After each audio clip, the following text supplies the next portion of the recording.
خبیب ابن عدی رضی اللہ تعالیٰ عنہ مشرکین کی قید میں آ گئے تھے. یہ کفار مکہ نے ان کو قید کر لیا تھا اور لوہے کے پنجرے میں ڈال کر کے رکھا تھا. کئی دنوں تک بھوکا پیاسا رکھا, پنجرے میں رکھا, اور اس کے بعد کئی مرتبہ ان پر کوششیں کی گئیں کہ تم دین اسلام چھوڑ دو, تم نبی پاک کے خلاف بولو.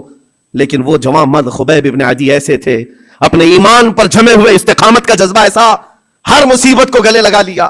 یہاں تک کہ کفار و مشرکین نے ان کو پنجرے سے باہر نکالا, ان کے ناخنوں کو پکڑ سے کھینچا اور وہ کراہتے رہے, درد اپنی جگہ پر, اور اس کے بعد ان کے جسم کو جگہ جگہ تیروں سے چھلنی کیا. اور مقام تنعیم پر, جو مکہ میں آج جہاں مسجد عائشہ ہے وہاں قریب میں, آپ کو ایک سولی پر چڑھا دیا گیا. حضرت خبیب ابن عدی کو ایک کھمبے پر باندھ کر کے سولی دے دی گئی اور لاش کو لٹکا کر رکھا, اور ایسی لاش لٹکتی رہی. یہی خبیب ابن عدی ہے جن کو سولی پر چڑھنے سے پہلے کافروں نے پوچھا تھا کیا یہ اچھا ہوتا خبیب تمہاری جگہ محمد ہوتے اور تم آرام کر رہے ہوتے. تب انہوں نے گرج کر کہا تھا ظالمو خبردار, تم میری جگہ مصطفیٰ کی بات کرتے ہو, میرے جسم کے اور 1000 ٹکڑے ہو جائے مجھے گوارا ہے, میرے نبی کے قدموں میں تلوے میں کانٹا بھی چبھے یہ مجھے برداشت نہیں. ان کا جذبہ تھا استقامت.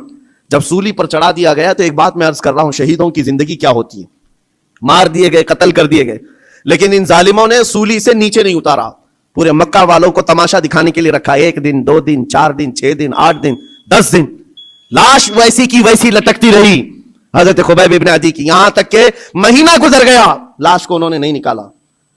حضور پاک صلی اللہ علیہ وسلم کو جب یہ خبر پہنچی کہ حضرت خبیب ابن عدی کو پنجرے میں قید کر کے ان ظالموں نے قتل کر دیا, سولی پر چڑھا دیا ہے, اور لاش کو ایسی ہی بے حرمتی کے ساتھ لٹکائے ہوئے ہیں کہ 2 لوگ تماشا دیکھتے رہے.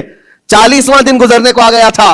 حضور پاک صلی اللہ علیہ وسلم نے اپنے صحابہ سے فرمایا ہے کوئی میرے صحابہ میں سے جو خبیب ابن عدی کی لاش کو اتار کر کے مدینے لے آئے, ان کی لاش کو اتار کر کے عزت و احترام کا معاملہ کرے, جبکہ 40 گھوڑ سوار دن رات پہرے داری کر رہے تھے اس لاش کے پاس.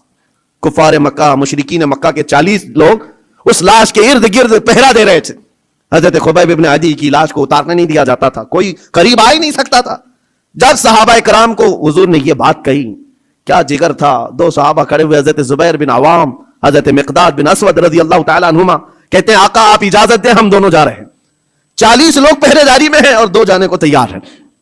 جہاں ایمان ہوتا ہے وہاں تعداد دیکھی ہی نہیں جاتی.